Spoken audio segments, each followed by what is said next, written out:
everybody. This is 365 Days of Movie, a series where I rate my top 365 movies of all time. So, I'm going to release one video a day in which I talk about a movie on the list, and 1 year later we'll have an entire list that goes from 365 down to 1. If you have any opinions on the movies, let me know. I'd love to discuss it.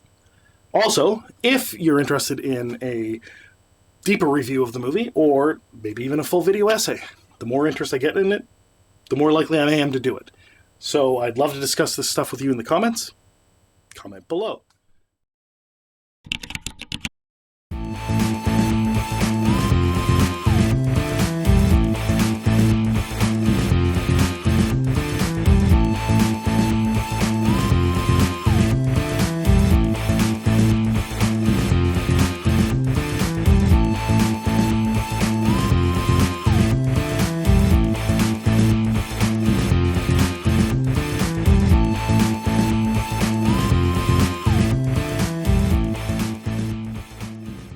Number 235, Ran.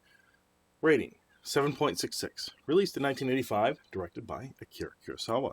Starring Tatsuya Nakadai, Akira Terao, Jinpachi Nezu, Daisuke Ryu, Mieko Harada, Peter Hisashi Igawa, and Yoshiko Miyazaki.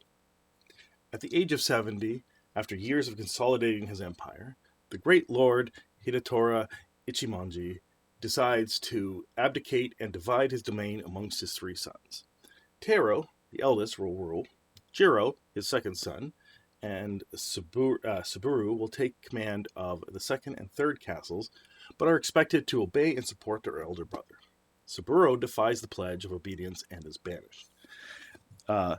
This is just a great movie, and Akira Kurosawa is a master of directing, and of course, I love movies that bring the history of another peoples that I'm not necessarily familiar with to the forefront, and this is one of those things. However, it is an adaptation of a Shakespeare play, as far as I know, King Lear, but I believe that he's using historical figures as part of this story. So I think that showing this this historical time in Japan's history through the eyes of a story like King Lear is interesting. And also, one of my favorite things is the thing with the 3 arrows, and how the father makes his sons understand how important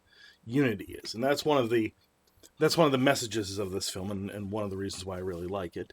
And I recently thought about this interesting thing of, inheritance of, especially when someone is in control of a territory, militarily in control of a territory because they are a king, a daimyo, whatever, and how they have to pass it down.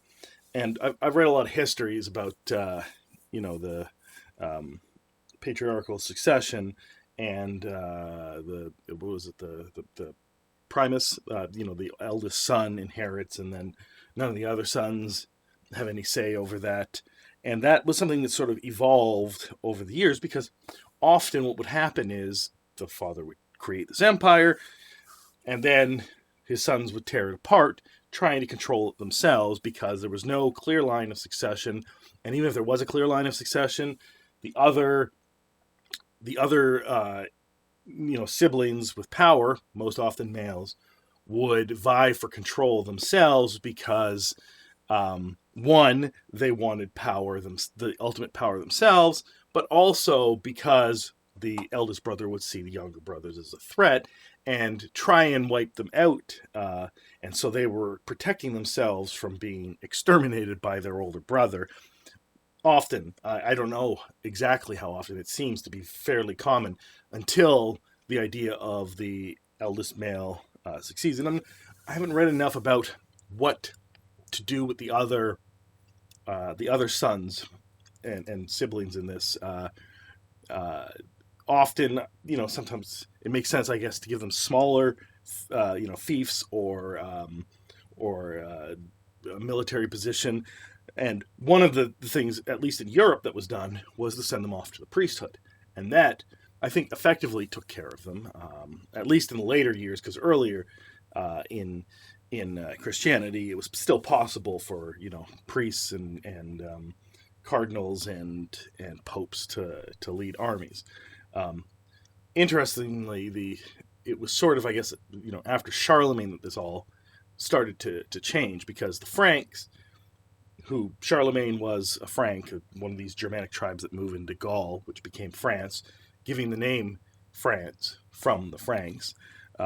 Their way of succession was much like in this movie, where each son gets an equal share of the domain.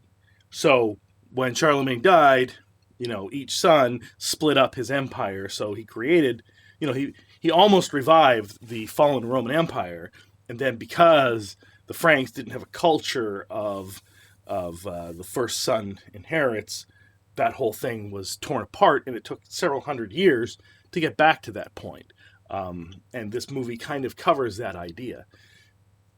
Anyway, I've gone off on a tangent on history, but this is a semi-historical movie, so if you haven't checked it out, go do so. Hey everybody, this has been 365 Days of Movies. We're going to keep plowing ahead. So let me know what you think of this movie, and if you want to discuss it further, comment below. If I get a lot of interest, I may very well make a full review of the movie, maybe even a video essay. So let me know what you think, and let's get to the next one.